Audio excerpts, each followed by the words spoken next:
Hello everyone. OET reading part സിയിൽ സാധാരണയായിട്ട് നമ്മൾ കാണുന്ന ഒരു വാക്കാണ് ഹീഡിംഗ് ദ വാർണിംഗ്.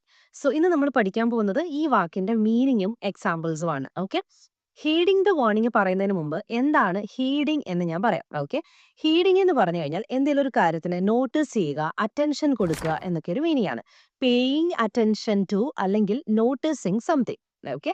അതും അല്ലെങ്കിൽ നമുക്ക് സിമ്പിൾ ആയിട്ട് പറയുകയാണെങ്കിൽ എന്തെങ്കിലും ഒരു കാര്യത്തിനെ സീരിയസ് ആയിട്ട് കാണുക. ടേക്കിംഗ് സംതിങ് സീരിയസ്ലി എന്നൊരു മീനിങ് ഇവിടെ ഹീഡിങ്ങിനുണ്ട്. ഇനി ഹീഡിംഗ് ദ വാർണിംഗിലോട്ട് വരുവാണെങ്കിൽ വാർണിംഗ് നമുക്ക് എല്ലാവർക്കും അറിയായിരിക്കും അല്ലെ. ഒരു ഡേഞ്ചറസ് സിറ്റുവേഷൻസിൽ വാർണിംഗ് കൊടുക്കുകയാണെന്ന് വിചാരിക്കുക. ആ വാർണിങ്ങിനെ സീരിയസ് ആയിട്ട് കണ്ട് അതിനെ നോട്ടീസ് ചെയ്ത് അതിന് ആക്ഷൻസ് എടുക്കുക അല്ലെങ്കിൽ അതിനു വേണ്ടിയുള്ള സ്റ്റെപ്സ് എടുക്കുക. ഇതിനെയാണ് ഹീഡിംഗ് ദ വാർണിംഗ് എന്ന് പറയുന്നത്. ഓക്കെ.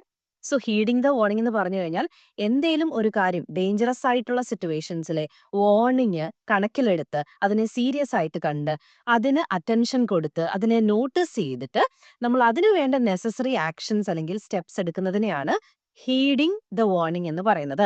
ഓക്കെ. ഇനി റീഡിംഗ് പാർട്ട് സിയുടെ ഒരു പാരഗ്രാഫുമായിട്ട് എക്സാമ്പിൾ വെച്ച് നോക്കുകയാണെങ്കിൽ ഈ ഒരു പാരഗ്രാഫ് നോക്കിയാൽ അറിയാം, medical practitioners are now heeding the warning that the pioneer of the antibiotic gave all those years ago. So ആന്റിബയോട്ടിക്കിനെ ബേസ് ചെയ്തിട്ടുള്ള ഒരു പ്രിക്കോഷൻ എടുക്കേണ്ട അല്ലെങ്കിൽ ഒരു സീരിയസ് ആയിട്ടുള്ള സിറ്റുവേഷൻ ആണ് ഇവിടെ പറയുന്നത്. അതില് medical practitioners are now heeding the warning. So അവരിപ്പോൾ അതിനെ സീരിയസ് ആയിട്ട് കണ്ട് നെസസറി ആക്ഷൻസ് എടുക്കുന്നുണ്ട് എന്ന് കാണിക്കാനായിട്ടാണ് ഈ പാരഗ്രാഫിൽ ഹീഡിംഗ് ദ വാർണിംഗ് യൂസ് ചെയ്തിരിക്കുന്നത്. ഓക്കെ. സോ ഹീഡിംഗ് ദ വാർണിംഗ് എന്ന വാക്കിന്റെ അർത്ഥം ക്ലിയർ ആയെന്ന് വിശ്വസിക്കുന്നു. Thank you so much for watching.